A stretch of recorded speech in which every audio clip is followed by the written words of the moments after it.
सभी दोस्तों का एक बार फिर हार्दिक स्वागत गणित दर्पण चैनल पर।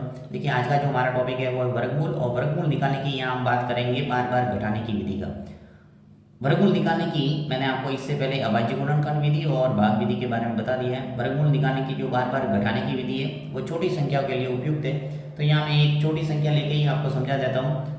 तो यहाँ लेते हैं हम 64 मान लो, और इसका हमें निकालना है वर्गमूल बार बार घटाने की विधि से। ठीक है, तो इसके लिए करना क्या होता है, आपको बार बार घटाना है। देखो 64 है, इसमें से सबसे पहले आपको घटाना है 1। ठीक है, 1 घटाएंगे तो क्या आ जाएगा 63। ओके, यहाँ पे जो भी आता है घटाने के बाद में वो आगे लिखेंगे। उसके बाद में आपको घटाना है 3।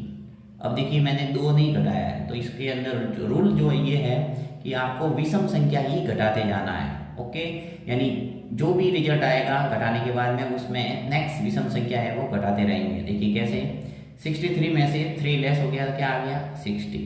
ओके, जो आया उसको आगे लिखो।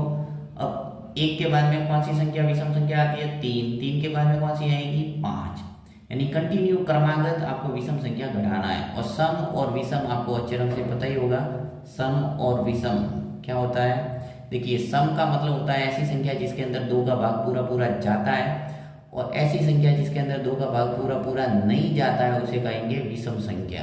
राइट, तो यहाँ पे वही संख्या लेना है जिसके अंदर 2 का भाग पूरा पूरा नहीं जाता है, अर्थात विषम संख्या कंटिन्यू लेंगे। 1 के बाद 3, 3 के बाद 5, 5 के बाद 7, इस ढंग से चलता रहेगा।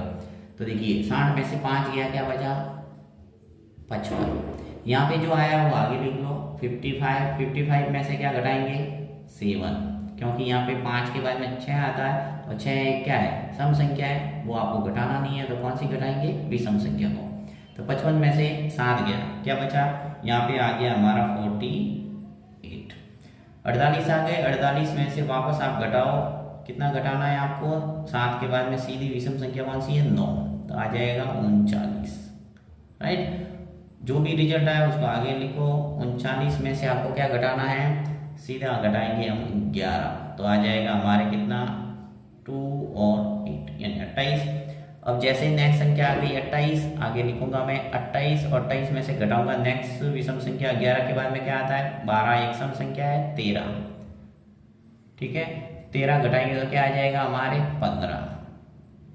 15 में से आपको 15 ही घटाना पड़ेगा, क्योंकि नेक्स्ट 14 है, 14 एक सम संख्या है, आपको विषम संख्या घटाना है। तो यहाँ 15 में से 15 गया, क्या बचा 0। राइट, अब आपको उत्तर कैसे मिलेगा, देखिए जिस स्टेप में आके ये जो रिजल्ट यानी घटाने के बाद 0 आ जाता है उतनी स्टेप को गिनना है। यानी कौन सी स्टेप में आपके 0 आया है, तो 1 2 3 4 5 6 7 और 8, यानी 8वीं स्टेप में आपके घटाने पर क्या आ रहा है 0, अर्थात इस 64 का जो वर्गमूल है वो कितना आ गया 8। तो ऐसे ही आपको प्रैक्टिस करना है। मैं आपको 36 दे रहा हूँ, और 36 का वर्गमूल आपको कमेंट बॉक्स के अंदर लिखना है इस विधि से निकाल के, यानी बार बार घटाने की विधि से। क्या करना है इसके अंदर 1 3 5 7 ये आपको घटाना है, यानी क्रमागत विषम संख्या।